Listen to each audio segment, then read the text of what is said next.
www.radiomogador.com.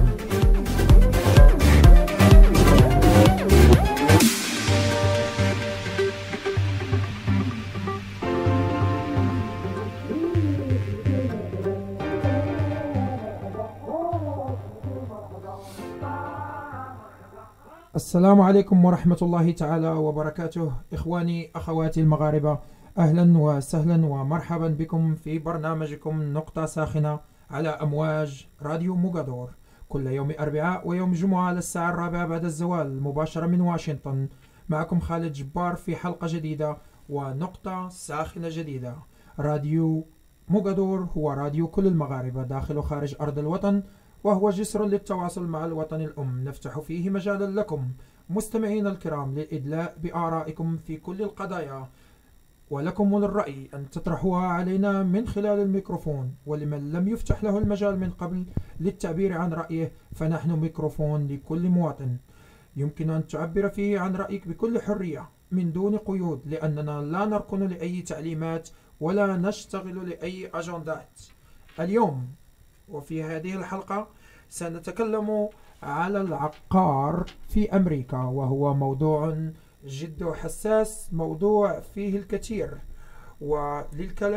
للحديث يعني على هذا الموضوع معنا في الاستوديو ضيفين.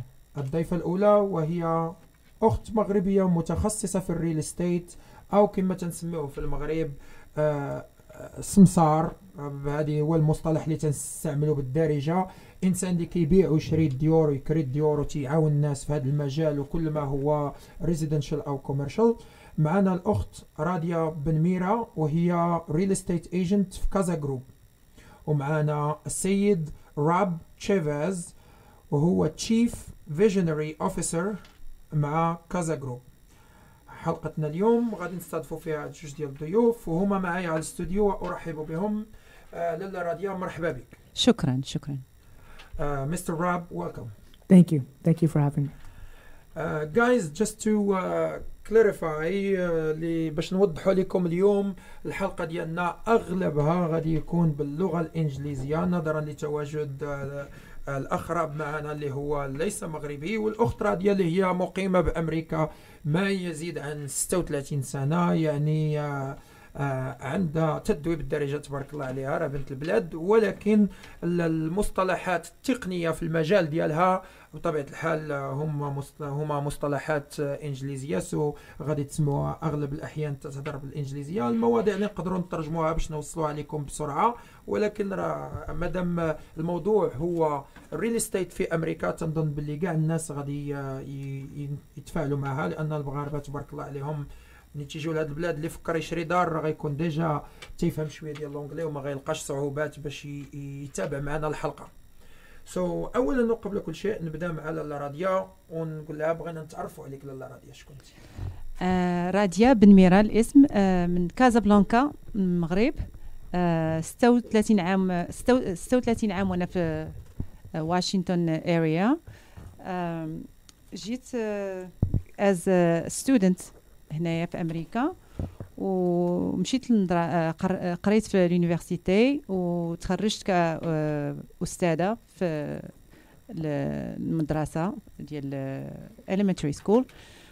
ومن بعد درت الريل استيت ايجنت، وهذه دابا شي 17 عام وانا انفستين في الريل استيت. كنشريو وكنبيعو وكنصوبو نعاودو في البيع. هادشي اللي كندير. مرحبا بك لاله. I will move on to Mr. Rab, and I would like you to present yourself. Tell us who you are and tell us a little bit about Kaza Group, please. Sure. So my name is Rob Chavez. I am the CEO, Chief Visionary Officer of the Kaza Group. We're a real estate company that specializes in residential and commercial real estate here locally in the DC metro area. And plain and simple, we love real estate. We have an investment group that's over 3,000 people here locally, and we're happy to serve the community. We're happy to have you here too. Thank you.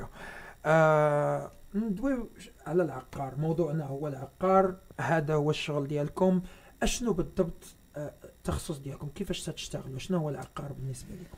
العقار هو الا بغى الواحد يشري دار ولا يبيع دار ولا ينفستي في دار، كيعيط لينا وحنا كنساعدوه، كنوريوه لي زيتاب اللي كياخذ باش يشري دار. نعم، يعني اللي بغى يشري دابا خاصو يقلب على الريل استيت ايجنت. سو اشنا هما بعدا قبل ما نوصلوا للريل استيت ايجنت اللي هو الخدمه ديالكم، اشنا هي الخطوات الاولى اللي خاص انسان؟ انا بغيت نشري دار، شنو غنفكر، شنو خصني ندير بعدا قبل ما نجي عندك؟ قبل ما تجي عندي ولا يمكن لك تجي عندي وانا نقول لك الستبس اللي غتاخذ باش تشري دار. اول حاجه هو تقلب على لون اوفيسر اللي غادي تشوف معاه واش غيعطيوك اللون ولا لا. اللون اوفيسر اللي هو المكلف بالقروض اللي تعطيك القرض طبعا. غادي نهضر معاه وغادي نتلاقاو مع اللون اوفيسر وغادي نجلسوا معاه واحد الساعه وغادي يقول لك يشوف لك الكريديت ديالك وغيشوف الانكم ديالك وطبعا واش كدير تاكسيز، ومن تما غادي يقول لك واش you qualify for loan or not. نعم، يعني اول خطوه خاص يديرها الانسان هو يمشي عند الشخص اللي مكلف بالقروض اللي تيتسمى في امريكا لون اوفيسر، ويشوفوا بعدا واش اصلا غيقدروا يعطيوه شي كريدي وشحال يقدروا يعطيوه. طبعا يعني وهاد النسبه تقريبا واش غير تجي وتعطيوك الكريدي ولا تتكون بازي على شي حاجه؟ لا، الكريدي بازي على الكريديت سكور ديالك، وخص يكون عندك انكم، يعني تكون خدام وعندك مدخول مزيان، والكريدي ديالك يكون كلين ما فيه حتى شي حاجه، ما عندك ما كيتسالوك حتى شي فلوس، ما عندك جادجمنتس، يعني يكون كلير وصافي. شنو هو المينيموم كريديت سكور اللي خاص يكون عند الانسان؟ خص يكون المينيموم هو 620، يعني يكون اللي هو الكريديت سكور ديال الانسان يكون واصل 620 الفوق. نعم، اللي هو مؤشر الثقه الافتراضي في امريكا تنقولوا ليه الكريديت سكور خاص يكون اكثر من 620. يس. نعم، منين يكون 620 تقدر تمشي من تما تتبدا تقلب باش تشري دار. من تما 620 ماشي غير الكريديت سكور اللي خصو يكون مزيان، خص يكون عندك المدخول اسي دو مدخول.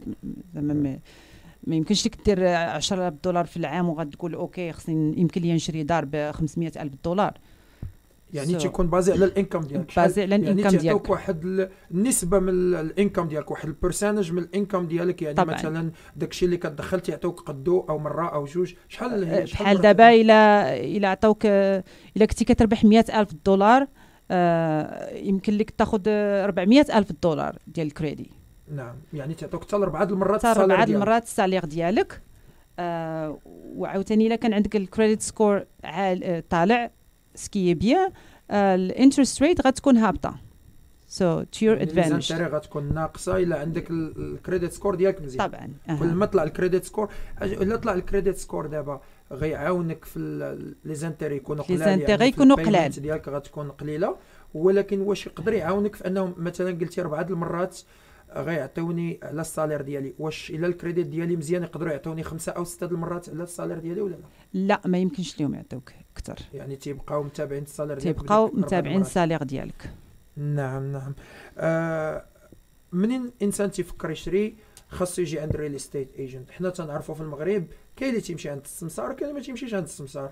غنمشي نقلب شي واحد حاط الدار باغي يبيعها نشري من عنده، ولا غنقلب انا الراسي في الانترنت. وغالبا كاينين بعض الناس، ماشي غالبا، ماشي العامه، هذه الخاصه، تلقى بعض الناس حاط الدار باغي يبيعها ولاكو هو بغى راسو، حيت تيقول انا ما فيا ما ياكل معايا السمسار شي حاجه. واش هذه فكره مزيانه يقدروا الناس يديروها، ولا it does cause problems to them in the future؟ هي باش يلقى الواحد الدار ولا باش الواحد يشري الدار سهله. اصعب حاجه هما البيبر وورك والستبس اللي كيديروا الناس ملي كيشريوا الدار. ما ساهل تمشي لعند واحد وتقول لي اوكي انا بغيت نشري دارك، ولكن شكون اللي غادي يصوب لك؟ هنا في امريكا ماشي بحال المغرب. احنا ماشي سمسار، you know we have to take classes, we have to pass the test, so many steps. So je crois pour être safe it's best to go with a real estate agent. يعني ملي تمشي عند الناس ديال التخصص تعاونوك، لان هذه انفستمنت ماشي ديال نهار. تعرفوا واش كيديروا الناس في التخصص، ماشي بحال اوكي ها انت جاك الشاري، اشنو غدير من بعد؟ غتعرف تصاوب البيبر وورك. يا ما غتعرفش تصاوب الوراق ديالك. So it requires to have a real estate agent to really have all guide the papers to guide you. باش يقول لك I'll ask Rob, Mr. Rob, this question. Do I really need a real estate agent, or I can go ahead and do it on my own? You could do it on your own, but you risk getting sued in the process, right? And that's the biggest reason why people typically go through a realtor, because there's so many little things that they don't understand about homeowner associations, or what they need to disclose or not disclose, or timeframes with financing or appraisals. And what happens is you can get caught up in a legal mess and end up getting sued. And the majority, actually, of people that try to do it on their own do fall into, if they don't have prior knowledge, fall into complications either with their earnest money deposit or just getting sued for things they should not have been sued for. ايزي ستاف. يعني كما قال السيد راب بلي تقدر يدعيك شي واحد في المحكمه لخطا درتيه في الاوراق ديالك او لا تخسر شي حاجه، لانه الغلط وارد. وخصوصا كاينه بزاف ديال البيبر وورك ديال الاوراق اللي خصك تعمرهم، وبزاف ديال البروسيس اللي كدير باش تشري دار، ماشي غير مساله ديال هاك الفلوس يلا نتكاتبوا وسالينا. وهنا في امريكا غير واحد جوج دعي كلشي كينحي. اللي حرك راسو خاصك على جدي. منين تيجي عندك الانسان اشنا هما الخطوات اللي تديري معاه؟ دابا انا جيت عندك قلتي لي في الاول غادا تديني عند لون اوفيسر اللي غايجيب لي القرض، يجيب لي الكريدي، وانا دابا تندوي معكم. انا هو اللي باغي نشري الدار، وبالفعل ان شاء الله نشريو الدار.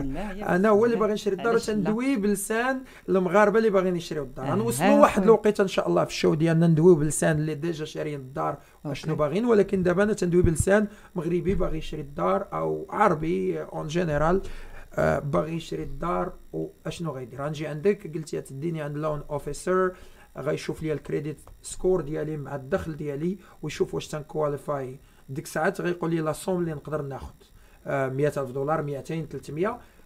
اشنو هو الخطوه اللي كديرها؟ غاي يقول لك شحال كواليفاي فور، شحال لا سوم اللي يمكن لك تشري بها الدار، $200,000 باغ اكزومبل، وكيعطيك واحد البرا سميتها بري ابروفل ليتر.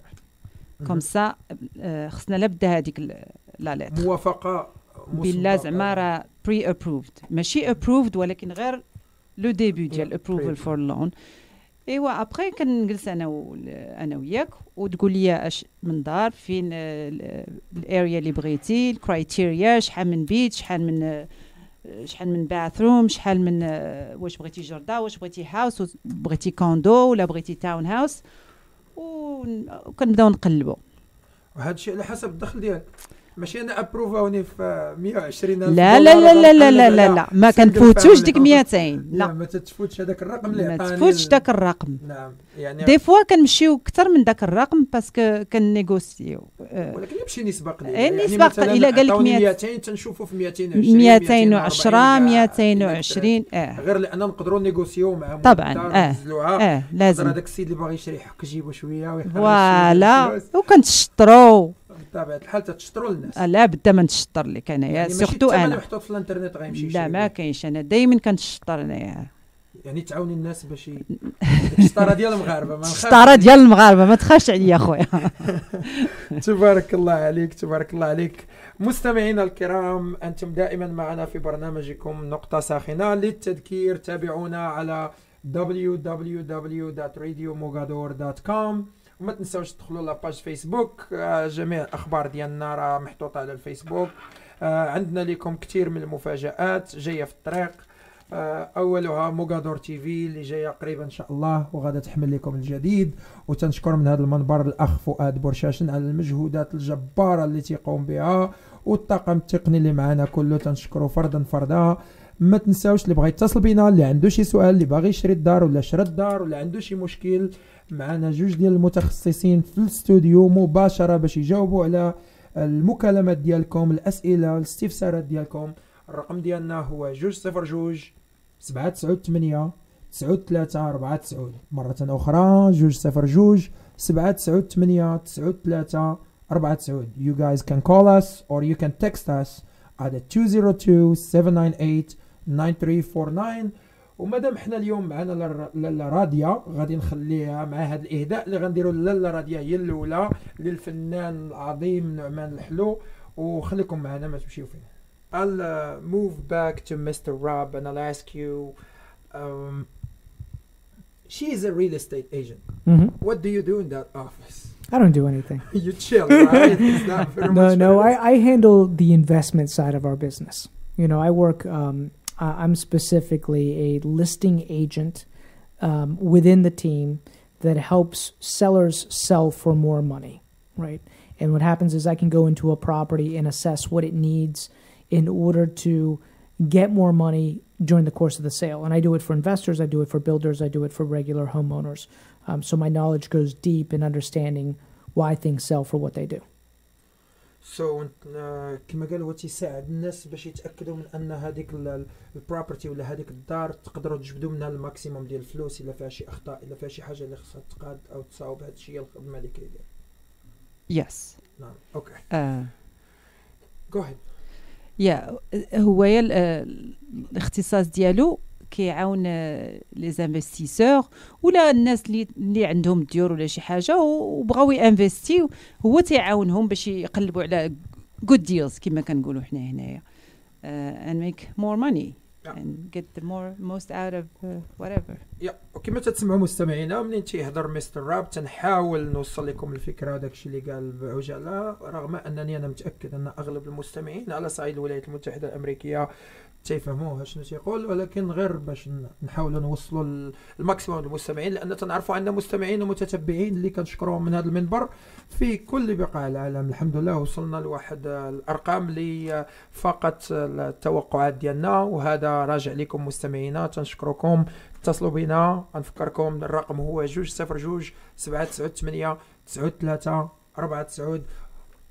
Back to you, Mr. Rab, again. So you assist. So in that process, is this like a teamwork within your office? Each one does his own, and how this team and how many people are involved in buying or selling a home? So we do divide the functions. It depends. Like Radia actually handles both sides of the business because she has intimate knowledge of both sides of the business. I handle primarily the listing side because I specialize in just that side of the business. I like to focus on that side of the business. So I then have people that handle everything else, all the marketing of the property, the beautiful pictures, the brochures. I have somebody that handles the entire transaction management of that. So once it goes into contract, they handle the contract from A to Z. We have somebody that handles all the closing part of that process. So the idea is that together everybody achieves more than if I was just an individual agent. And Radia has that same support within the office.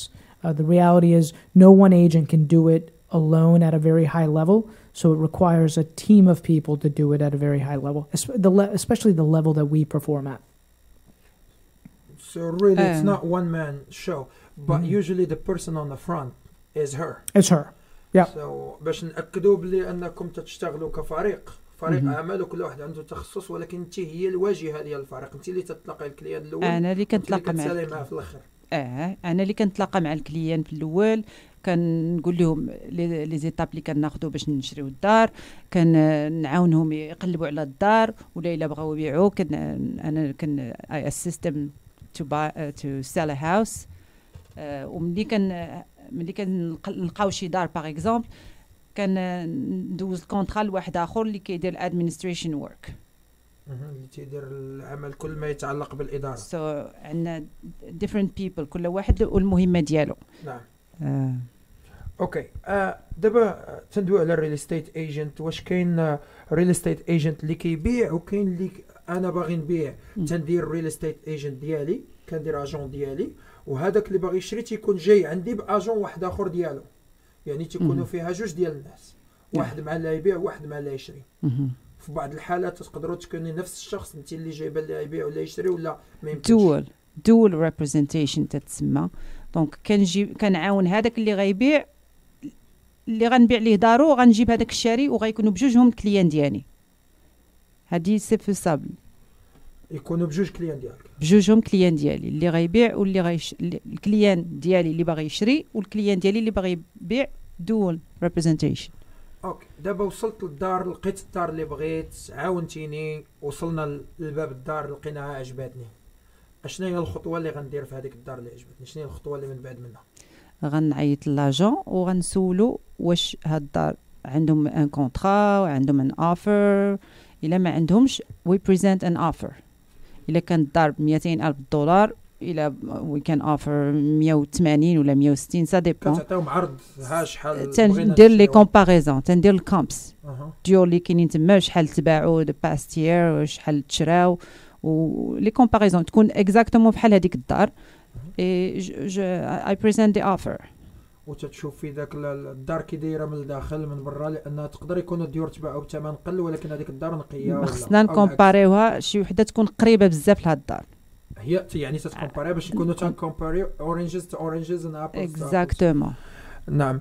اوكي تتعطيو اوفر، تتعطيو عرض المول الدار. الا قبل العرض صافي نتوما مربوطين بهذاك العرض ولا لا؟ منين انا تنجي عند مول الدار تلقى حاط الدار 200 مليون، تنقول لي انا نعطيك 180. الا رد عليا وقال لي انا موافق، واش عندي الحق نتراجع ولا ما عنديش الحق نتراجع؟ صافي حين عطيته الاوفر الا وافق خصني نشري.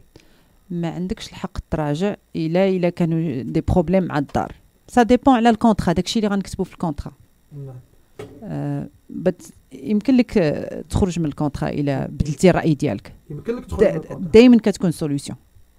دائما كاينه شي سوليوشن. ولكن تقدر طيح عليك بخساره ولا هكا. تقدر دير الهوم انسبكشن وكلشي خاسر وهما ما يبغوش يصوبوا كلشي، ولا تقدر من غير مشاكل. غير انا دابا جيت لقيت واحد الدار I found a nice house that I like. I already give an offer to another house. I just want to walk out of it. Would it be any penalties to me? Would it be an option to walk out of it or no?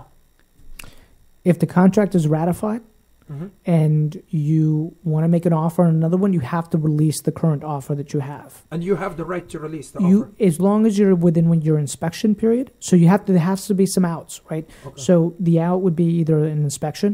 It could be HOA documents, because with an HOA, if you're within an HOA, you have 3 days to review those HOA documents, and no questions asked. If you don't like what's in those documents, you can get out. Okay, so right? there is always a way around. There's always a way. There's a way. But if you pass those time frames and then you try to get out at the end, that's when they can keep your deposit. That's why it's important to have an agent that understands all those different time frames, because if you just try to get out and the timing's not right, they can keep your money.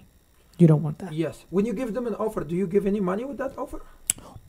Only once it gets accepted. So you can give them kind of a copy of a check, and you make the offer via email these days, and if it gets ratified, then you have to deposit the money within 3 days. Okay. Right. Okay. So you don't give it straight away.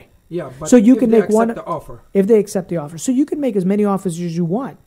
Like you can make 5 at a time if you want. Right. Okay. As long as it's not one hasn't been accepted, that's okay. Yeah. You accept the one that you want to accept. Okay, so there is always a way to get out. طريقة. إذا عطيتيهم كونترا وقلتي لهم هذا العرض ديالي ها شحال باش باغي ناخذ، تقدر تحط على 3 و4 ديور، ولكن اللي عجباتك فيهم اختار اللي بغيتي، ولكن في وقت محدد كلشي داكشي تيكون فوالا. خصك لا بدات pay attention لهذيك الوقت. وهذا هو التخصص ديالكم باش تعلموا الكليان ديالكم، السيد اللي باغي يشري او باغي يبيع، ها شنو القانون. وغالبا اللي باغي يشري هو اللي مهم بزاف، لان اللي باغي يبيع جالس مرتاح. اللي باغي يشري هو اللي عنده اختيارات ما بين اليمين واليسار، 1 2 3. وانت اللي تتعلمي راه عندك 3 ايام خاصك تاخذ القرار. يعني هذا الشيء هذا الدور ديالك. هذه هي الخدمه ديالنا. It's very stressful. We have to keep track of everything. So right, Rob? Well, it's okay. I mean, and apparently from what you say now, this is why you really need a real estate agent. ملي كنشوف هاد العقد هادي بحال هكا، خاصك تشري، تعطي اوفر، تشوف اللون اوفيسر، يعني ما يمكنش ديرها لراسك كما تنديروا. لا امبوسيبل. فيها بزاف ديال بزاف ناس كيسحب ليهم واش غير نمشيو نشوفوا الدار، يلا عجباتنا يلا صافي. لا، عاد باش الخدمه كتبدا مزيان ملي كنلقاو الدار. اوكي، منين تلقاو الدار قلتوا واحد المصطلح اللي هو انسبكتور. واش ضروري خاصني انسبكتور؟ شنو الدور ديال هذا الانسبكتور؟ شنو تيدير ليها؟ لازم يكون عندنا الانسبكتور لا بدا باش يقلب الدار، اللي غيشري هو اللي خصو يمشي مع الانسبكتور للدار، وكي يمشي يوريه بيت ولي بروبليم ديال الدار باش يشوف بلا الاي سي خدام، بلا الواتر هيتر خدام، كاع داكشي اللي في الدار خدام. كوم سا الا لقينا شي حاجه ما مزياناش في الدار كنقولها لمول الدار باش يصوبها. يعني هذا الانسبكتور تيكون متخصص، تيكون سيرتيفايد انسبكتور اللي كيقلب كاع القناه ديال الدار، تيقلب كل شيء، كيقلب الروف، السقف ديال الدار، كيقلب ايفن الديسبوزيل، الضوء، الماء، الواتر هيتر، المسائل اللي تقدر تكون مشكل تخسر لك في الدار. لان هذه القضيه منين جبتيها شفت بزاف ديال الناس، وغير مؤخرا انا شخصيا هذيك كنت عند واحد الصديق ديالي تندوي معاه وشرا دار هنا في فيرجينيا وشرا فيها شي جعابي ديال الماء خايبين. والنهار اللي دخلها مسكين من اول اسبوع فاض عليه الماء. وقال لي نقدر ندعيهم واش هذه كاينه، يعني هكا هي الريل استيت ايجنت ديالو قال لي هاد لا فوت ديال الماء اللي كاينه كانت قبل ما تشري وما شافاش الانسبكتور، تقدر ترجع عند مول الدار باش يرد لك الفلوس ديالك في هذاك ديال الاصلاح. يعاود مول الدار اللي باع لك واخا تكاتبتي معاه تقدر ترجع عنده تابعه مثلا قضائيا ولا تطلب منه يصلح داك الشيء من بعد. لا الوقت اللي كتاخذ الساروت ديال الدار صافي ما عندك ما دير. واخا يكونوا مثلا تلاعبوا عليك او ضحكوا عليك في شي حاجه مثلا ما يمكنش، لان الانسبكتور انت اللي كتجيبو. الانسبكتور انت اللي كتجيبو وهو اللي كيقلب الدار وهو اللي تيقول لك شنو مزيان وشنو ما مزيانش. ولكن ملي كتمشي للساتلمنت وكتاخذ الساروت ديال الدار صافي ما عندك ما دير. There is no option after you get your keys. Let's say after I just asked her the question and I'll repeat it to you. After I get my keys, I move in my house. A week later, something happens. For example, I've seen flood marks, but they said we fixed it. All of a sudden, the same flood happened on the same location. So very much they patch it. They didn't fix it. Can I go after them? You can. Anybody can go after anybody for any reason. Right? You're talking from when you say you can, you scare me because she said no. Because I said no. You get the keys. No, but the way he's talking is in the American way. I still can go after. But can I get any money? That's the question. So you could make a claim, but it would be a fight because once you go to settlement, you're right, it's done. The home inspection happened. You did your walkthrough, and you said, "Yeah, I accept the house the way it is." If a week later, the roof that they had patched leaks, you could go back to the agent and make a formal complaint. And if the agent's a good agent, they're going to go back to their client and say, "Hey, you fixed it, but it wasn't that good." And then it might be the seller's choice to decide to do something or not. If they decide not to do anything, the buyer could then seek an attorney and try to sue and go to court. But that costs money and it's a pain in the تصدق القضيه كبيره وتيقولوا الناس والله ما نصوبها وبارك عليا من هذا ما هو في الوراق نخسر في المحامي وهذا والله من نعم. لان في الوراق قبلتي الدار كما هي. سو الانسبكتور ما كيجي حتى من مور ما كتعطي الاوفر، كتعطي اوفر لهذوك الناس عاد باش كيجي الانسبكتور. كدير الانسبكتور حيت الانسبكتور تيخلصوا اللي غادي يشري، اللي غيشري غيخلصوا من جيبو، اللي غيشري غيخلصوا من جيبو. يعني ما غنضيعش فلوسي ونجيب انسبكتور للدار الاولى والثانيه والثالثه. خصني نكون هذيك هي اللي باغي، هذيك هي اللي باغي، سينو غتخلص 500. الا ما بغيتش نجيب الانسبكتور مشكله؟ لا ماشي مشكله، هذاك لو شوا ديالك. ولكن غالبا انسبكتور توريك شنو غالبا لا بدا ما يكون عندك الانسبكتور. الا ما كانتش حرفتك ما غاديش تجيب انسبكتور. الا كانت حرفتك ما غتجيبش انسبكتور. ولكن الا ما عارفش في داك الشيء خلي صحابك. لا بدا جيب الا غتانفيستي 300 400 الف دولار اللهم تجيب واحد ب $500 اللي غادي غالبا الفي ديالهم حوالي $500 ما بين 350 $500 على حسب الكبر ديال الدار. فوالا على حسب الكبر ديال الدار. اوكي دابا هذا الانسبكتور خلصتو، انت هي الريل استيت ايجنت، انت هي الانسان اللي غنتعامل معها، جابت دارت لي كل شيء، الانسبكتور عجبني. وكما قلنا كاينه الهوم اونر اسوسيشن اللي هما بحال ديك النقابه ولا الجمعيه ديال الحومه اللي تتكون مكلفه بالمنظر ديال الحومه. عندنا كثار في امريكا باش هما اللي تيراقبوا تنسميوها في امريكان شاري الدار وماشي ديالك، ديالهم ماشي ديالك، شاري غير الحياض. انتم اللي تدخلوا فيك سيرتو من برا. سيرتو من برا ما تصبغ به، السقف كيفاش يكون، الارض الجرده من النوار ما تحطش لي كولور اللي بغيتي ديال النوار، حتى لي كولور تيدخلوا فيهم. يعني الا ما عطاوكش اوتوريزاسيون ما تقدر دير والو في الدار من برا، غير الداخل اللي ديالك. واو حنا في المغرب بري بالدار طلعها دير اللي بغيتي، صبغها كحله تطلق عندنا دار كحله وبيضاء زرقاء كل شيء شغلك هذاك. هنا لا تتمشي مع الاتش او اي تتسمى الهوم اونر اسوسيشن. يعني وهذا الهوم اونر لا ما عجبنيش داك الكتاب ديالهم او القوانين الداخليه ديالهم نقدر نهرس الكونترا. تقدر تقول ما بغيتش هذا الشيء، ما عندي ما ندير به، بالسلام عليكم، وتخرج من الكونترا. على فكره تيقولوا في فيرجينيا عندنا ريستن من اقصح الهومونر اسوسيشن في امريكا كامله. Virginia, Reston is one of the toughest homeowner associations in the country, right? Yeah, and every house has two. So you have the Reston Association, and then you have the neighborhood that the people live in where the house is located. So there's two inspections, two associations that you typically have to deal with. الله يحسن عوانكم. تحية من هنا من جبدنا رستن. هذه تحية لجلال عاشير، هو another Moroccan real estate agent. وما ننساش باللي كاينين تبارك الله بزاف ديال الموراكن ريل استيت ايجنت اللي خدامين غير هما مع شركات مختلفه، وكل واحد تقريبا عنده تخصص. والاخ جلال العاشير متخصص في راستن، الله يحسن عوانه تيدير مع هاد المشاكل، هو صديق سوت نوصلوا ليه التحيه. كان يقدر يكون معنا في الشو ولكن نظرا لارتباطاته حتى هو. غادي نسولك اخت راضيه، منين انا تنشري الدار؟ واش جيت عندك ريل استيت بطبيعة الحال انت عندك صالير، عندك خلاص هكا هادشي باش تعيشي، هذه هي خدمتك. هذه هي الخدمه ديالي. واش انا اللي كنخلصك ولا مول الدار اللي غيبيع اللي غيخلصك؟ منين كتاخدي انت اخويا كنقلب لك على الدار فابور، ما كتخلصنيش. اللي غيشري ما تيخلص حتى ريال. لا، اللي غيبيع هو اللي كيخلص. دابا الكوميسيون كناخذها من عند هذاك اللي غنشريو من عنده الدار. انتم تتخدموا بكوميسيون؟ كنخدموا بالكوميسيون. او هاد الكوميسيون نقدروا نعرفوا الارقام ديالها ولا تتختلف؟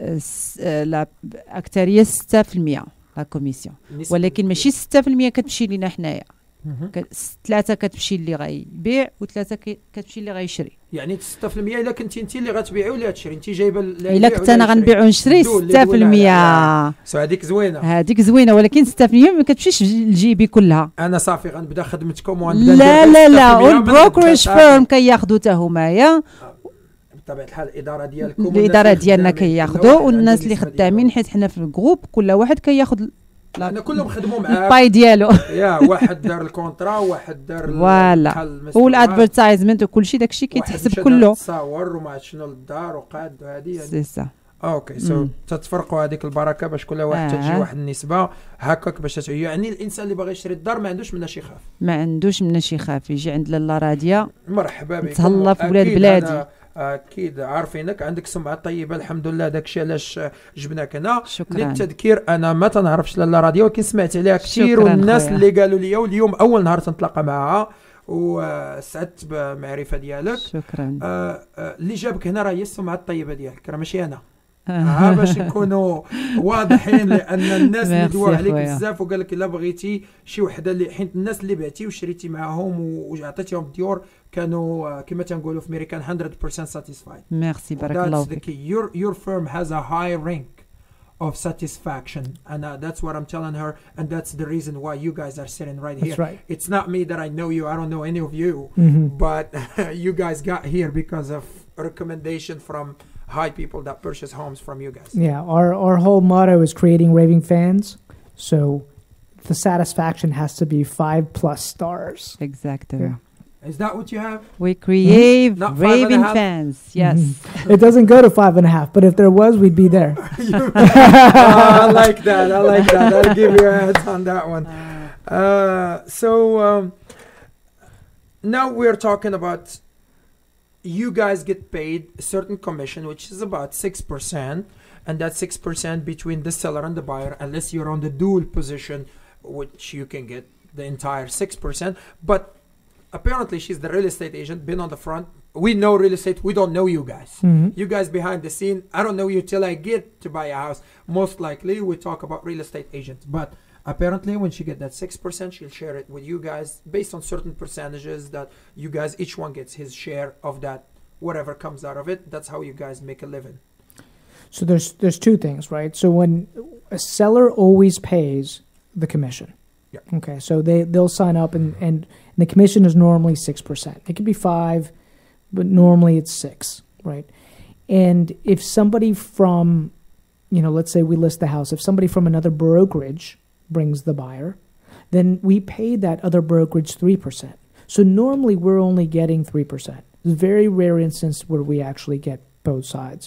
But if we do both sides, we offer a discount on both sides. You offer people discount. Yeah. Wow, that's nice. So you guys really offer people discount. يعني الناس يقدروا ياخذوا من عندكم تخفيضات بالنسبة لي كنتوا نتوما اللي جايبين الشراء وانتم اللي جايبين. إلا بغيتوا تبيعوا داركم وبغيتونا نعاونكم باش تشريو دار. يعني جيت حطيت لك داري تبيعها ليا وباغي تشري دار. ولكن شوف لي نشري دار تعطيني تخفيض لان تكون عندك نسبة عالية. طبعا نعطيكم ديسكاونت. this is great. So دابا قلتي تتشاطروا، واش تتشاطروا حتى في النسبة المئوية ولا تتشاطروا مع الناس الكليان في الثمن ديال الدار ديالهم؟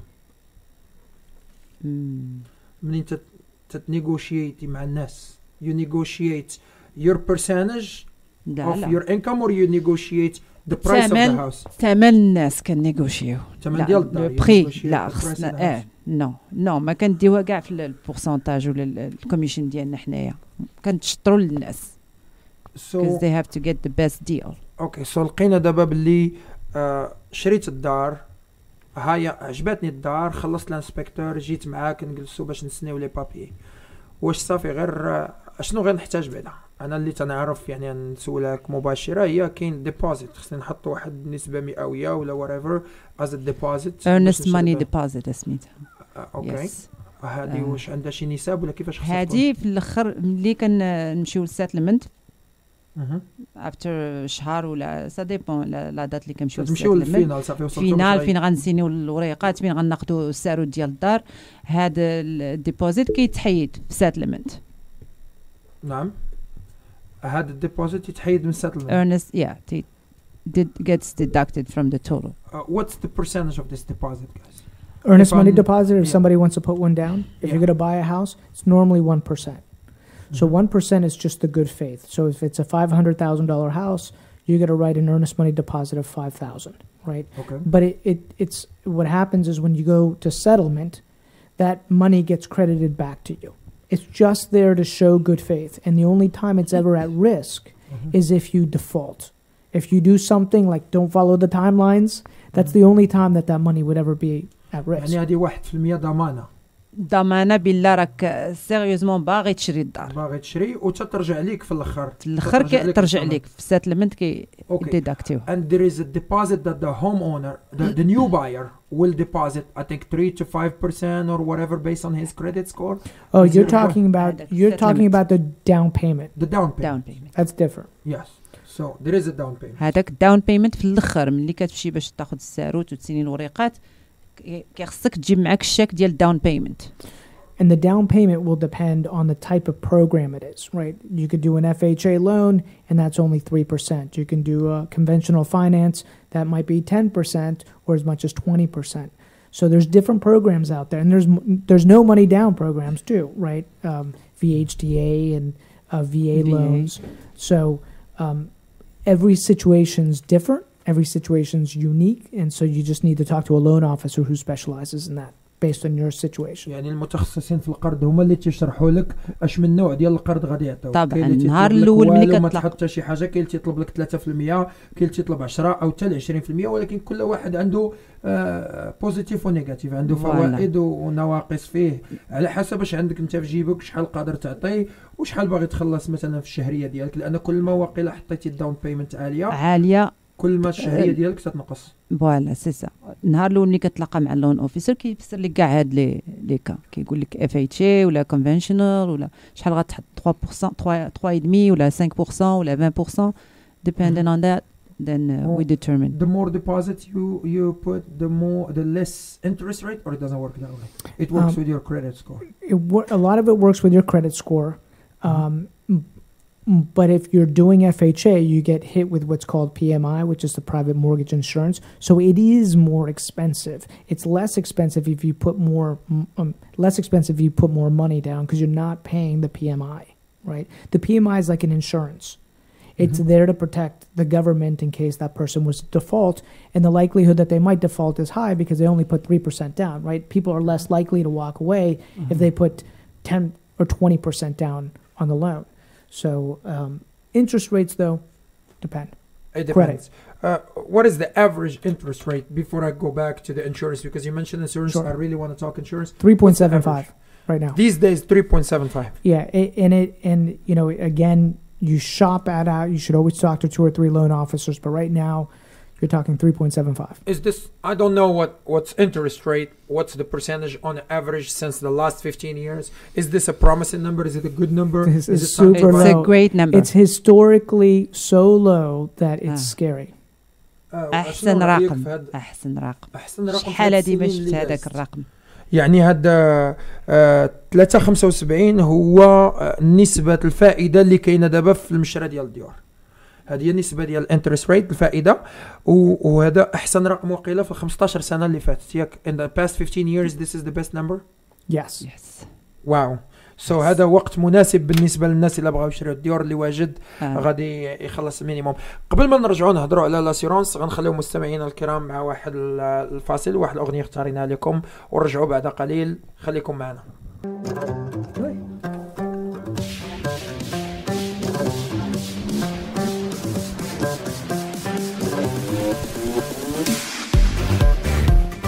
www.radiomogador.com.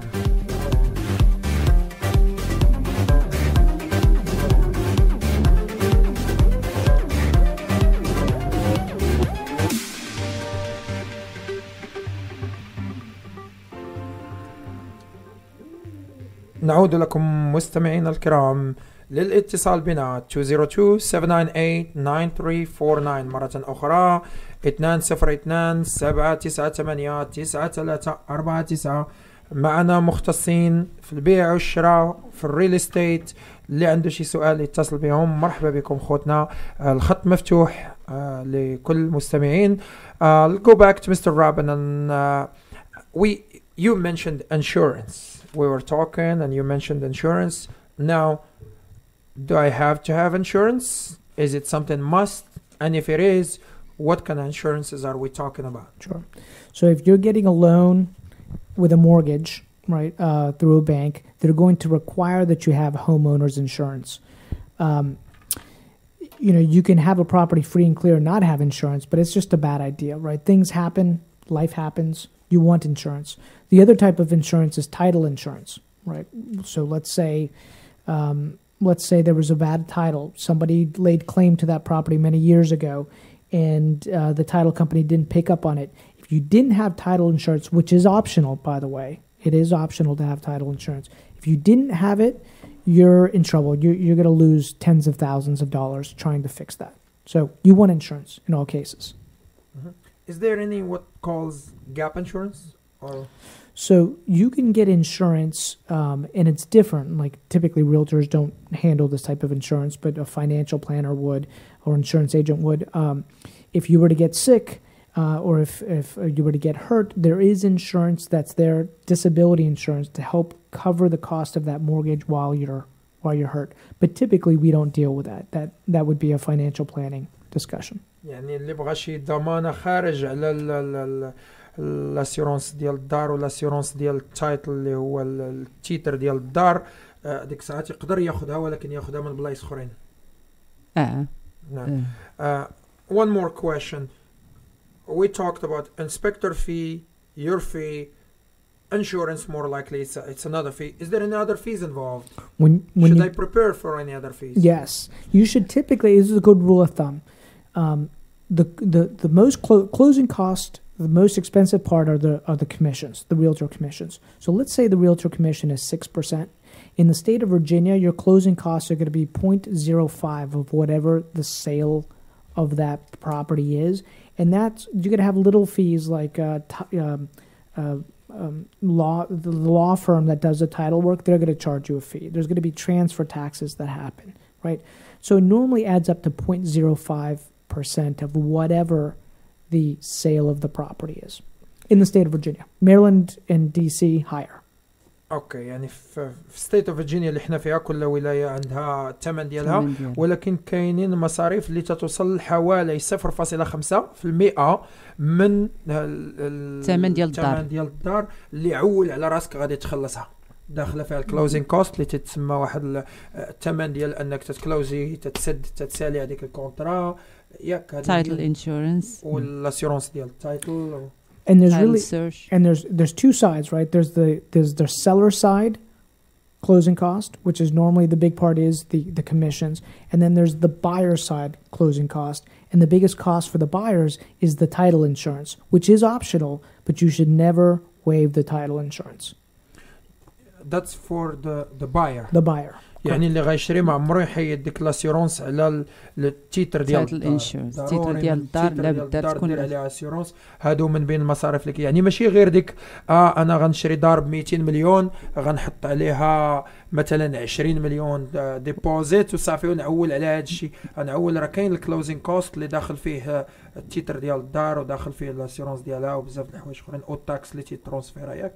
لا بدا ماشي غير تحط داون بيمنت وتقول صافي ملي غتمشي باش تاخذ التصويرات لا بدا ما تخلص على السيتلمنت كوستس. واش تلقاو في مشكله مع الناس في هذه القضيه ما تيكونوش ضاربين لها الحساب؟ ما كيكونوش ضاربين لها الحسبه.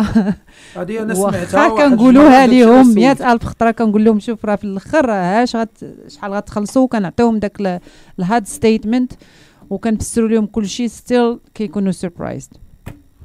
تيكونوا سربرايزد يعني دائما كاينين مفاجآت. كاينين مفاجآت.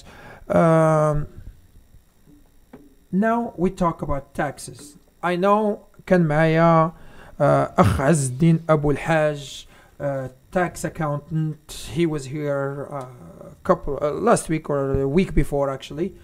ودوينا على الضرائب ودوا على البروبرتي تاكس اللي هي كانت الضرائب على الممتلكات. واش هاد الدار هادي منين غياخذها الانسان غيخلص ضرائب؟ واش غتكون ضرائب من بعد؟ اللي فهمت من عنده نهار كان عندنا هنايا في الاستوديو ان كاينه ضرائب لا تبقى تخلصها سنويا. واش هاد الناس تيكونوا عارفين يكونوا دايرين لها الحساب؟ لان كاين اللي موظف خدام عنده السالير ديالو تيحسبوا بالدولار، عارف شحال خصو يخلص في الدار، حتى في اخر السنه مثلا الا كانت كاينه الضرائب غادا تجي تنزل عليه شي ضريبه واش يكون معول عليها.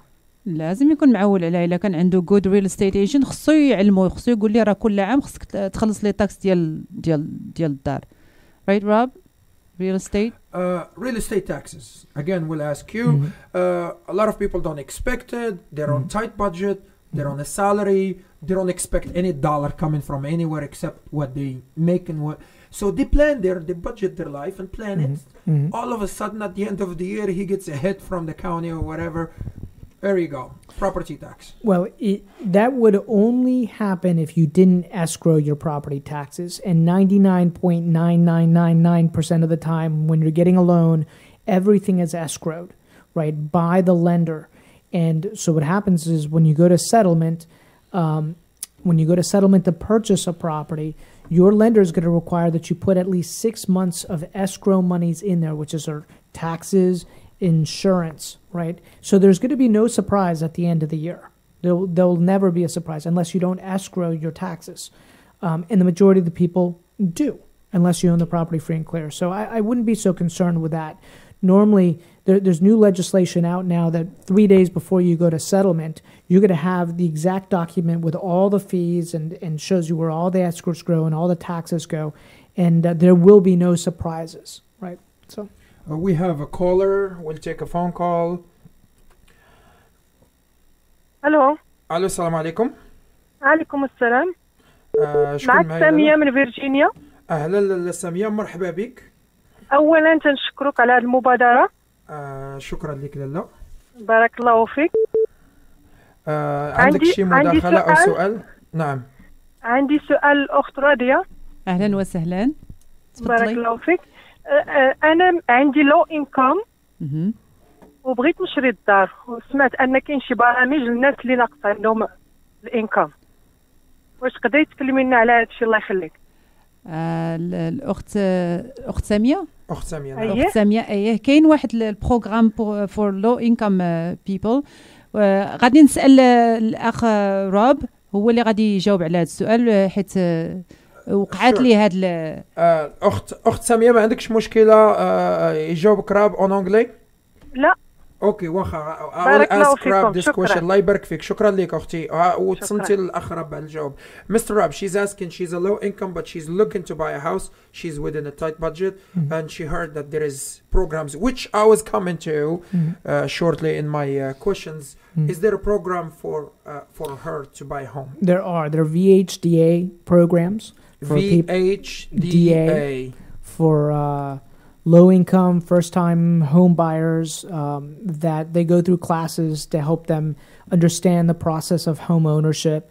And she could actually go to the website. You can go Google VHDA.com.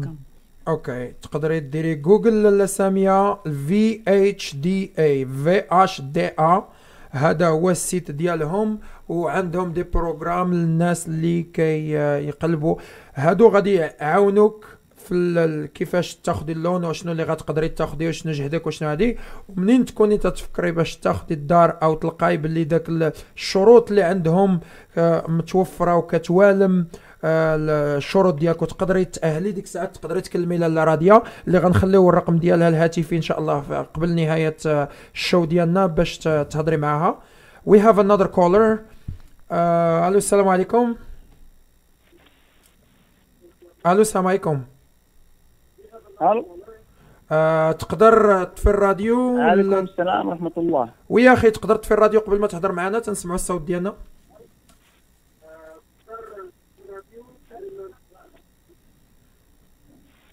السلام عليكم. وعليكم السلام ورحمه الله. شكون معنا؟ معاك عز الدين ابو الحاج سي بي اي ديال الكوميونيتي. اهلا سي عز الدين، عاد جبدناك في الهضره. كنتي كتصنت؟ كانت كنتصنت الله ودي. عاد جبدناك في الهضره، ما خلينا ما عايرنا فيك. جبدناك معيار. اسيدي غير عندي واحد. تفضل. جوج ديال التدخلات. التدخل الاول نعم هو الاستاذه راضيه بنميرة ياك؟ بنميرة كتعرفي بانه راه حط البيزنس كارد ديالك في الاوفيس عندي، لانه عندي هنايا واحد الطبله حط فيها البيزنس كارد ديال البيزنسز. بارك الله فيك سيدي. حط البيزنس كارد ديالك، واللي عطاه لي هو العربي الداهمو.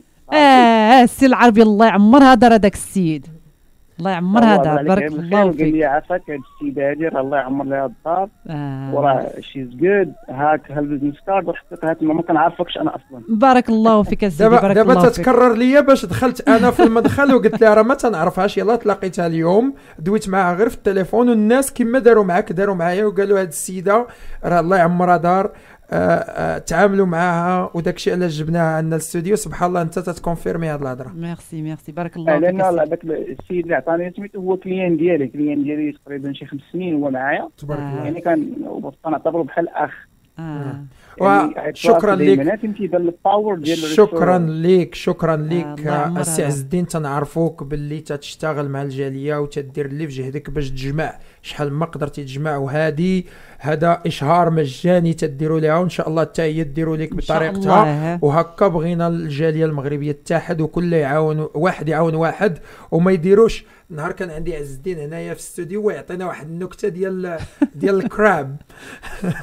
عاود لنا he told me a joke about crab when he was here, but actually he's not one of those crabs. If you don't mind you can share it again.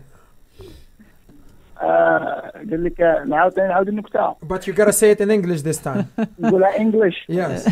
ما غتجيش بحال. It's okay. He can say it in English. I'm sure he can. There was like 3 kinds of crab, like the crab from Japan, crab from America, and crab from Morocco. Mm-hmm. And they had to put them in boxes. So they put the American crab in the box and they closed the box. They put the Japanese crab in the box, they closed the box. And then they put the Moroccan crabs in the box, and the guy wanted to close the box. The guy said, his friend told him, why are you closing? You don't have to do that, because whenever someone is going up, there are many crabs will pull him down. So you don't have to worry about it. They won't let him go up. You know the meaning of that. This is a joke, and Mr. Azdin is absolutely the opposite of what we just heard. He's the one that will put you in his shoulder and tell you so crawl nice. up and get out. He will stay in and tell you get out. It's okay. Save yourself, بارك and if الله you فيك have a way to السيد. save me, come back to me. That's this guy who's calling on the phone. He's a good CPA, by the way. المداخلة الثانية اللي عندي هي على the importance of owning a house for tax purposes. Yes. ما عندي ما نساكت with الدومين ديالك. Yeah, because when you pay the interest and the property tax, mortgage, home insurance, If you add everything, you may end up itemizing in your tax return, which gonna allow you to take benefit of your medical expenses if you have some, your donations and gifts if you have some. So owning a house also have a benefit on taxes, which can help the community. This is my addition. ماشي بحال اللي ملي كتكري كتلوح الماء في الرمله. هادشي اللي كاين اختي راضية. بارك الله فيك. شكرا لك خويا عز الدين، انت من المساندين ديال هذا الراديو من متتبعينا، تنشكروك بزاف. كان نوصلوا للجاليه المغربيه ان تبارك الله عندنا طاقات، وهذا الشيء اللي كنحاولوا نديروا من خلال هذا المنبر راديو موغادور باش نجيبوا الطاقات المغربيه ونتعاملوا في وسط منا ونكونوا جاليه متحده. وان شاء الله هذه بادره طيبه. فرحتيني الحمد لله. عارف بلي ماشي غير احنا اللي تنجريو في هذه القضيه، الحمد لله المغربي اللي دويتي معاه خصوصا الفاعلين الجمعويين تيقول لك نجمعوا الجاليه نتحدوا الجاليه، كل واحد باغي يخدم بطريقته من المنبر ديالو. تنخليو دوك الحساسيات واللي نيجاتيف سايدز تنخليوهم اللور وكنزيدوا القدام. هادشي اللي كدير انسانه ما كتعرفهاش، حطيتي لها كارت فيزيت واحد اخر يقدر يشدهم يلوحهم بالزبل. شكرا. My regards to Rob. Okay, I didn't forget about you, man. No, thank you so much. Okay, take care. Take care, brother. Have a good one. All right, bye. Bye. So this is one of the community activists, and he's our CPA, but you can comment on his. Yeah, he sounds like a great guy.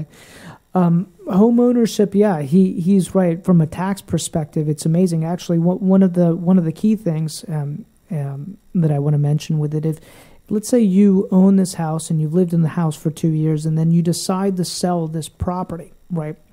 And it's your primary residence. You can take all that profit that you make tax-free, right? It's a wonderful benefit. You don't get taxed on it, right? But it has to be your primary residence. You have to have lived in the property for 2+ years. And it's another benefit of primary home ownership. Nice. So you get to benefit from that. Ladies and gentlemen, we have a song for you and we will be back shortly. خليكم معنا وما تمشيو فينا.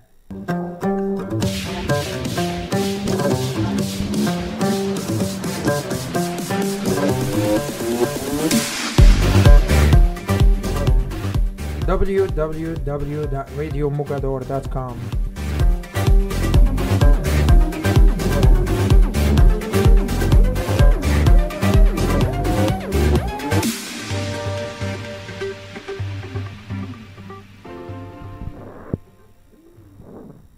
Mr. Rob, what is the problems that you guys usually face with your clients, if there is any?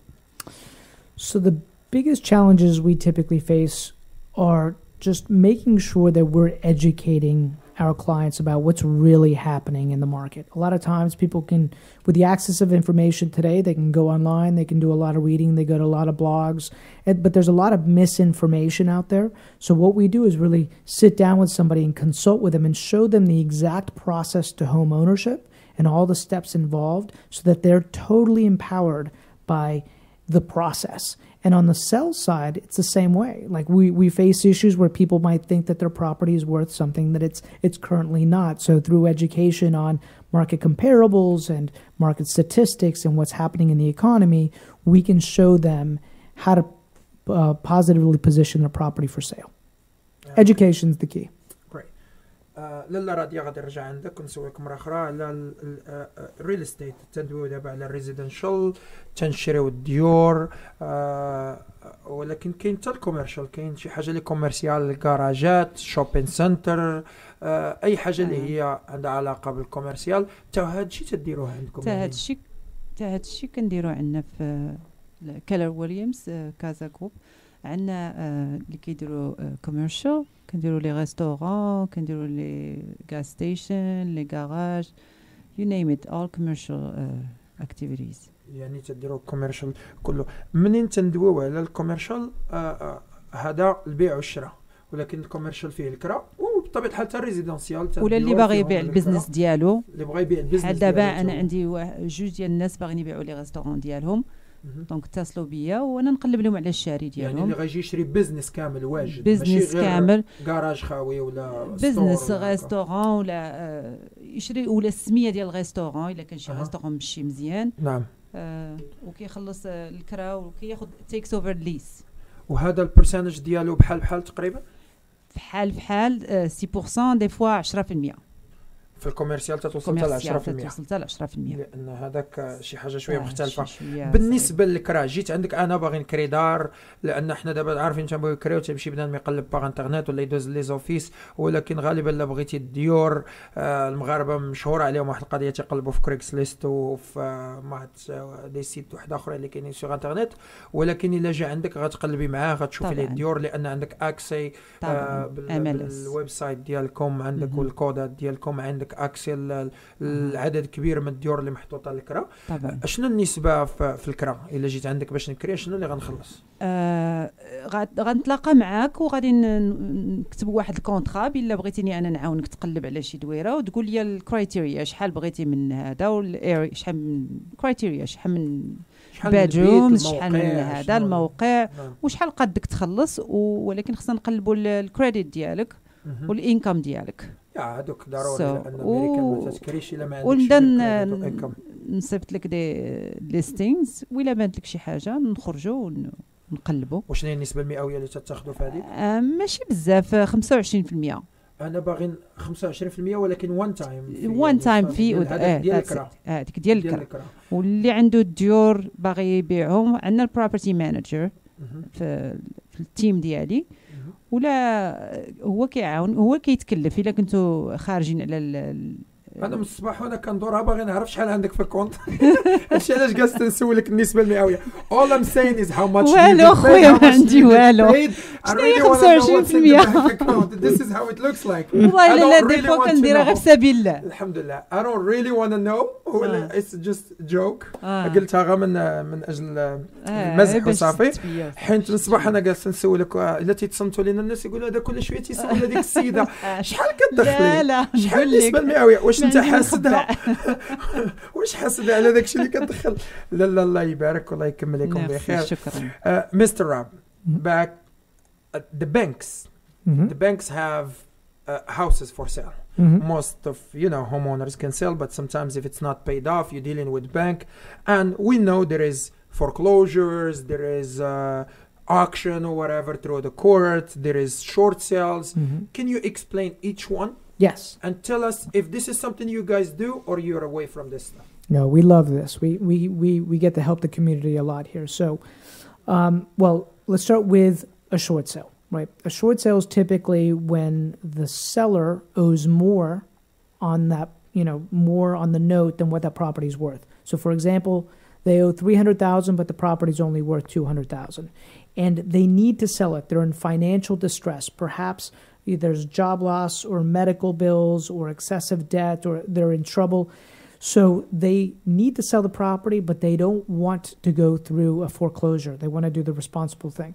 So they list it with an agent, and that agent helps them sell the property on the open market through a process called a short sale.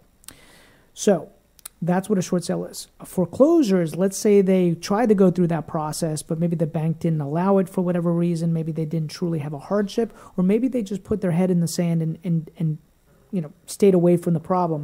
The bank will take that property back and auction it off, put it at the auction stairs. Like if it's in Fairfax County, it's right there at the Fairfax courthouse. And they'll put the property up for bid. And you'll have a lot of investors that will bid typically on those properties, and they're cash buyers. And if nobody buys it at the auction there, then the property reverts back to the bank, and the bank becomes the owner. It's called REO. So that's a bank-owned property. It went to auction, it didn't sell at auction, and now the bank is getting it back, and they own it. They own it, and they're going to put it out on the open market as a REO or foreclosed property. That calls foreclosure. Foreclosure. When it's the bank house, it's well, a foreclosure. It's called REO, real estate owned, property. But everybody says it's a foreclosure because the bank owns it. Let's use the terms that are most common. common in the market. And as we know, there is we talk about equity. Okay, what equity means? A lot of people like to use equity. A lot of people wants to, for example, move from a house to another, or he owns a house, he got equity on it, and he wants to move to the next house or whatever, buy an investment house. He likes to use his equity. If you can explain the equity and then move to the how you can use it. So, real quick example: if you bought the house many years ago and it's worth $400,000 now, but your loan on it is just $200,000. The difference between those is your equity. It's the $200,000 in equity difference. So you can sell the property and take that money and buy the next property, move up. It's what we call a move up buyer. Or if you wanted to buy an investment property, you could get an equity line on that property because you've got a lot of equity and the banks will they'll essentially lend you back your money. They'll give you access to that $200,000. And then you could use that money if you wanted to buy another investment property, right? So that is a strategy that many investors use. It's been less common recently because that's how a lot of people got in trouble, right? They were taking money from their house and then buying other houses, and then the market fell, right? So I don't recommend it for inexperienced people, but for experienced people, taking equity from your home to buy an investment property could be prudent, but you should talk to your financial advisor and your tax attorney. لالا راضية الايكويتي هي ذاك الفلوس اللي ديالك في الدار، فلوس ديالك في الدار، ويمكن لك تاخذ تسلف من فلوسك باش تشري دار اخرى ولا تانفيستي في شي حاجه. يعني منين دابا مثلا الدار كتسوى 300 مليون، انا مخلص فيها 200 ومازال تنتسالني البنك مخلص فيها 100 والبنك مازال تيتسالني 200، يعني انا تنخلص 200.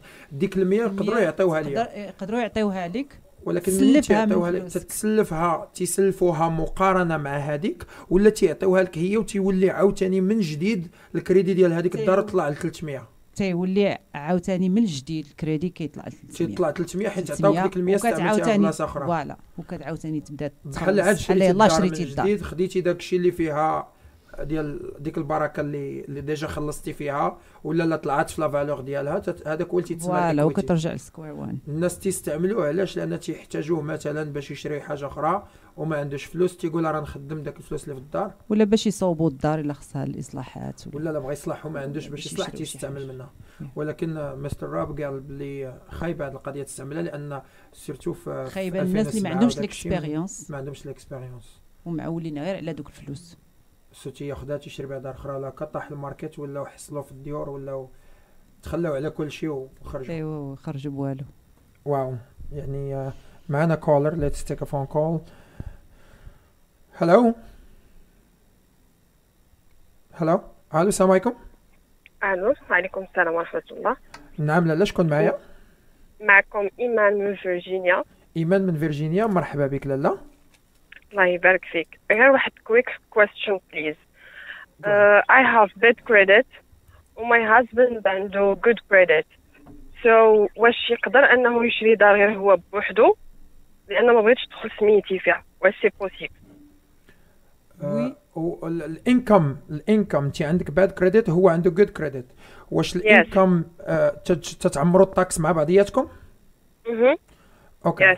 يعني الانكم ديالكم تتعمروا الطاكس مشروك، ولكن بغيتيه يشريه في سميتو بوحدو اوكاو مادام الا عندك باد كريديت ما بغيتيش سميتك تبان. انا بغيت نشريها انا وياه، ولكن البروبليم انني انا عندي باد كريديت، سو ما عرفاش انه واش نقدر ندخل معاه. يعني غادي نضر لا مشينا نديروا لون على الدار، وبيان لا يكون غير هو بوحدو احسن. خليك معنا لالا راضيه باش تسول تجاوبك. دابا ملي كتقولي باد كريديت سيتادير اشنا هو السكور ديالك؟ ما سمعتكش لالا. شنو هو الكريديت سكور؟ شنو هو السكور؟ هذا اللي باد، يعني الباد تيبدا من 500 450 500 550 شحال؟ 520 اي ثينك واصل. اوكي 500. الو الو وي كتسمعيني؟ اوكي دونك الا كان السكور ديالك not good but you have an income وهو he has good score and he has an income، ما نقدروش نستعملوا الانكم ديالك. لا هي تعمروا بجوج قالت لك. It doesn't matter if he needs to buy and her score is bad and his score is better, we use him and his income. اوكي غديروا تفرقوا الانكم ديالها على ديالو، ما معمرين joint income. C'est pas un problème. تقدروا تنفرقوا. Yes. يعني C'est pas un problème. So as what she said is they apply together. They have their taxes together. She got a bad credit. He got a good credit. She's worried she might hurt whatever the approval or whatever for any reason, especially her credit is on the 500s. And can he get the house only by himself, or she can be included like we do with cars? You have bad credit and you get co-signer, and is both income will be included? There's different programs that are out there, right? But the number one thing is he could apply under him, and she could still own on title, right? With that particular property. She could still be owner on the title. She could still be owner on the title. You could do it all through him, and you could use his income, right? Only his income. Yeah, we can't use. Although they file joint, you split the income again when you're looking at the loan. Filing joint, they're just going to look and say, okay, based on his sole income and his credit, this is what he could afford, and she could still be on ownership and title with that property. On the title, but not on the loan. Correct. فهمتي يا لالا؟ شنو قال لك؟ But there are programs out there where she could probably use her income and his income and just his credit. But you have to. There's so many different programs. She can go to a smaller bank and they might have a solution for her. But when she have like a credit score of a 500, let's say I got approved today, and my income is enough. Okay, my income approved me $300,000. I'm ready to buy the house for $300,000. If I get her in the loan and she got only 500 credit score, they will not put her in the loan, or it's gonna hurt me on the interest rate, or how it's gonna work. Or she will. It's better not even to be there. Don't be there. Yeah. Just to be on the title. On the title. هو المهم لالا راه لسه كيما سمعتيه من الأحسن إذا كان الكريدت سكور ديال شخص خايب وشخص زوين غياخدوا هذاك اللي زوين والكريدت ديالو بوحدو والانكم ديالو بوحدو ما غيدخلوش الانكم ديالك معاه وداك الشيء اللي ابروفا في الانكم ديالو منين يعطيوه اللون وكل شيء نهار يكون التيتر ديال الدار تدخلي معاه في التيتر ولكن ما غتدخليش معاه في الكريدي غيتحمل المسؤوليه بوحدو ولكن التيتر ديال الدار غتكوني معاه في التيتر ديال الدار ومن الاحسن لك الا كان الكريدي ديالك خايب ما تدخليش في اللون لان اصلا يقدروا ما يدخلوكش ومن الأحسن لك ما تدخليش فيه تكوني تردي البال مع هذه القضية ولكن التيتر يقدر يدخل فيه على ما سمعت أنا التيتر يقدر يدخل فيه انترناشونال حتى شي واحد انترناشونال ما عندوش كاع الجرين كارد مثلا خوك ولا كوب تدخلوا معاك في التيتر تدخلوا حتى تكون شريتي الدار ياك yes you can have somebody international in the title who is not even a green card holder or not a citizen and you can have him on the title right I believe so. I'm not 100% sure, but I believe so. I heard this before. This is just I heard from someone else that you can. إيمان سمعتي شنو قلنا لك؟ قطعتي. قطعت. تنتمنى تكون سمعتنا ولا ما سمعتيناش عاودي اتصلي بينا لالا ولا مازال عندك شي سؤال عاودي اتصلي بينا.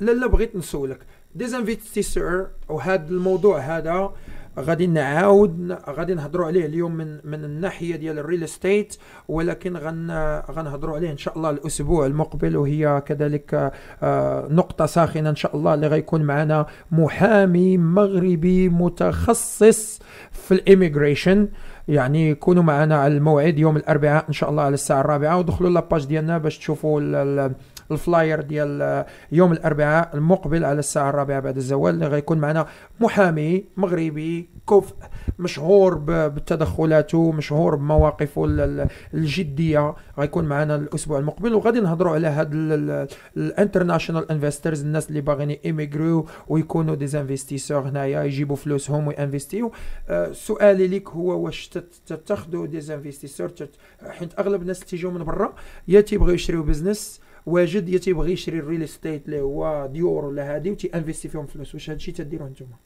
هادشي كنديروه as long as they have they're cash buyers mostly سينو خصهم يكونوا residents in the states ولا إلا ما كانوش residents cash buyers are fine ولا they have to show proof of income and proof of funds and most of international investors they come here to invest to get a green card or just to invest. Some of them they might not care about having a green lots card. of them don't care about the green card. Millionaires, you know, they travel around, they don't care, but they just really want to invest. That's something you guys do in U.S. system. Yes. And we deal with a lot of international money. The issue typically becomes seasoning that money. right? Making sure that that money is seasoned through the proper banks, right? So if somebody's bringing over $1 million, sometime from overseas, sometimes the banks will put that money on hold to make sure that the money is going to be allocated properly for real estate. اوكي ويل كونتينيو ان شاء الله. خليكم معنا، انتم مازالين معنا على حلقة العقار في امريكا. فاصل ونعود لكم.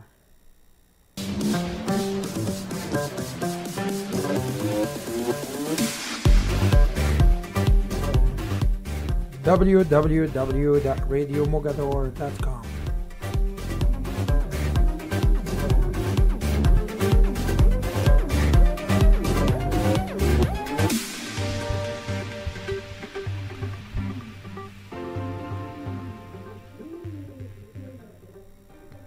So, Mr. Rao, the transactions are always controlled. That's why the money gets put in a hold. How does it work? So if somebody's bringing money from overseas, typically it's going to get put on hold by the bank because you've got the FBI, you've got the Treasury that is looking at the money and making sure that it's coming from legal sources, right? Not drug dealers from overseas coming in and laundering money or whatever have you. So, you know, anything over $10,000 is going to be looked at, and it's just put in, it's just frozen for a short period of time.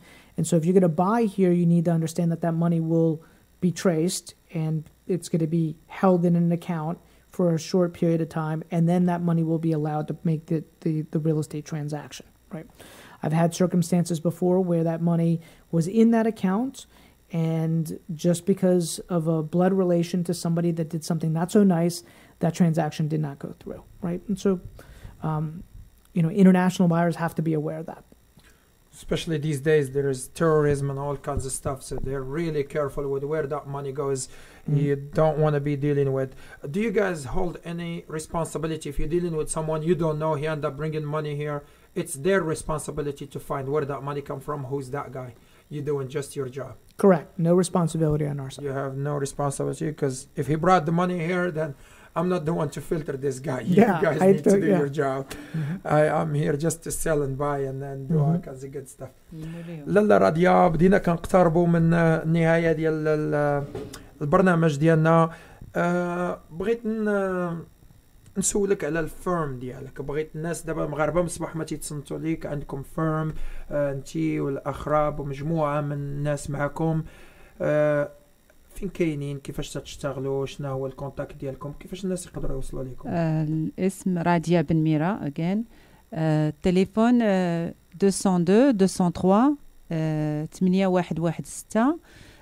احنا مع كازا جروب كيلر ويليامز ريالتي، والاوفيس كيلر ويليامز ريالتي in Reston. The office is in Reston، ولكن كنديروا Maryland, DC, Virginia areas. So if you need assistance, عيطوا ليا. أنا I'll be more than happy to help you.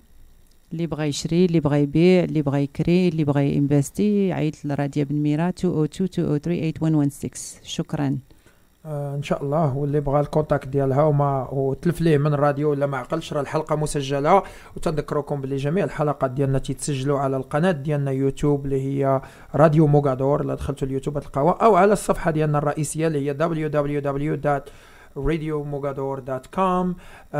جميع الحلقات ديالنا تيتسجلوا تيتحطوا تما، وعن قريب ان شاء الله غيكونوا على mogador.tv.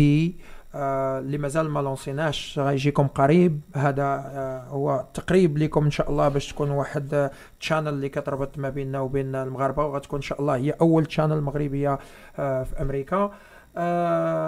لالا راضية، اولا قبل يعني قبل ما ننهي، ماشي احنا وصلنا لنهايه البرنامج تقريبا، قبل ما ننهي الكلام ديالي ونودع مشاهدينا، بغيت منك شي كلمه اخيره للناس. اشنو تبغي تقولي لهم؟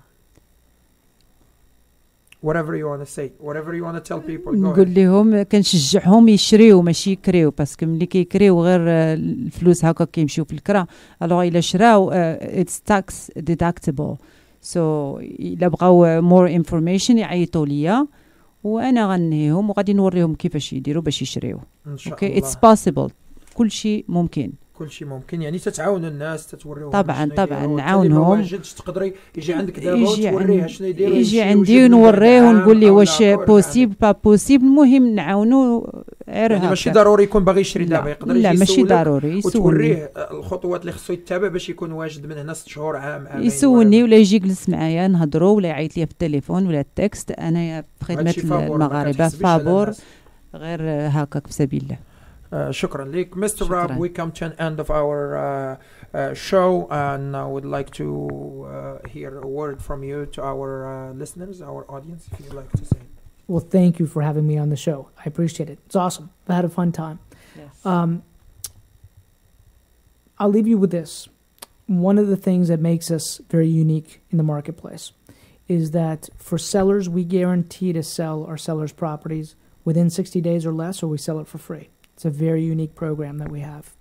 And also, if we don't abide by our commitments on the purchase side with feedback and follow-up and response, we'll credit our buyers $1,000 at settlement. So I've arranged our business so that it only deals with high-level performance. I think that's the biggest thing I just want to leave with you guys. Oh, and one last thing. I'm a very, very big proponent of creating wealth through real estate. So I run a 2,000-person investment group here in the DC metro area. Mm-hmm. So if anybody's interested in buying rentals, foreclosures, short sales, my group is called, and you can go to Google and look at it, check it out. It's CAZA, C-A-Z-A, investornetwork.com, CAZAinvestornetwork.com. I have one in Haymarket, one in Reston, one in Falls Church, soon coming one in Alexandria and in Baltimore. So if you're interested in creating wealth through real estate, I'd love to talk to you. Nice. That's a nice group. We'll look into that. We'll look into that. إخواني للتذكير كما ذكرناكم من قبل كاين عرس مغربي بالدرجة الأولى، غادي يكون عرس اللي تنشوفوا فيه عائلتنا وخوتنا وحبابنا، عرس من واشنطن دي سي، من منطقة واشنطن في دنيا بانكويت هول. كلكم معروضين، كلكم مرحبا بكم. غادي يكون نهار 7 في شهر 6. غادا تكون فيه النقافة الفلالي المعروفة في منطقة فيرجينيا، وغادي يكون فيه دي جي كيمو ومن لا يعرفوه. ما كنظنش كاين شي واحد في واشنطن ما كيعرفش دي جي كيمو، وتحية لدي جي كيمو من هذا المنبر. وغيكون فيه اوركسترا الفلالي اللي هو سبونسر لهذا الايفنت، كو سبونسر مع راديو موغادور. بغيوكم تحجوا بكثره وتاخذوا التيكت ديالكم والشو سبورت باش نتجمعوا كاملين. داز واحد الايفنت اللي تنوه به وتنقول ايفنت من احسن ما داز في تاريخ فيرجينيا اللي شفت انا بعدا بعيني، لان كنا فيه وحضرنا فيه ايفنت ديال بنت النقافه بايره. غادي يجيكم فيديو عن قريب ارتسامات المواطنين والناس اللي حضروا من دراري صغار حتى الكبار، عرف جميع الشرائح ديال الجاليه المغربيه وارتسامات ديال المنظمين وكذلك الفنانه اللي كانوا تما. انتظروا الفيديو عن قريب. التصاور راهم ديجا عندنا في لاباج ديال فيسبوك. تنشكر من هذا المنبر فورسي اللي نظموها، وسي ابراهيم نشيخ ومحمد احمام اللي سهروا على هذاك الايفنت. كان ايفنت فيري سكسسفول، زعما تبارك الله عليهم. راديو موغادور غادي يجيب لكم ان شاء الله نعمان الحلو الى فيرجينيا، وغادي يدير كونسير على الهواء الطلق. حفله غتكون على الهواء الطلق مجانيه لجميع المغاربه. مرحبا بكم، اجيو تحضروا معنا. غادي نتجمعوا ونكونوا عائله وحده ونحضروا مع الفنان الكبير ديالنا. غتكون نهار 24 في شهر 5. دخلوا على لاباج ديال فيسبوك باش تلقاو الفلاير اللي غادي نحطوه غدا ان شاء الله. دخلوا لاباج ديال فيسبوك، تابعونا على الفلاير. ما تنساوش تتابعونا في حلقة يوم الجمعة على الساعة 9 صباحا مع الشيخ عبد الله مرحوم، الأسرة المسلمة في المهجر. اللي فاتوه الحلقات جوج الاولانيين كاينين على www.radiomogador.com. وكل يوم جمعة غتلقاو مع الشيخ عبد الله مرحوم. واللي عنده مشاكل أسرية، مشاكل في وسط الأسرة، مشاكل تيعيشها سواء مزوج أو ممجوج أو باغي يتزوج، يقدر يعيط للشيخ عبد الله مرحوم وهو يحل لكم مشاكلكم، يعاونكم بداكشي اللي يقدر عليه واللي ما قدرش عليه. أنا متأكد غيدير عليه بوحوت ويقلب عليه ويجاوبكم عليه. الشيخ عبد الله مرحوم كل يوم جمعة على 9 صباحا. وبرنامجكم نقطة ساخنة يوم الجمعة على الساعة 4. نقطة ساخنة يبث كل يوم 4 ويوم جمعة الساعة 4 بعد الزوال بتوقيت واشنطن، 9 ليلا بتوقيت المغرب. نضرب لكم موعدا يوم الجمعة إن شاء الله. أخوتي المغاربة، السلام عليكم ورحمة الله تعالى وبركاته.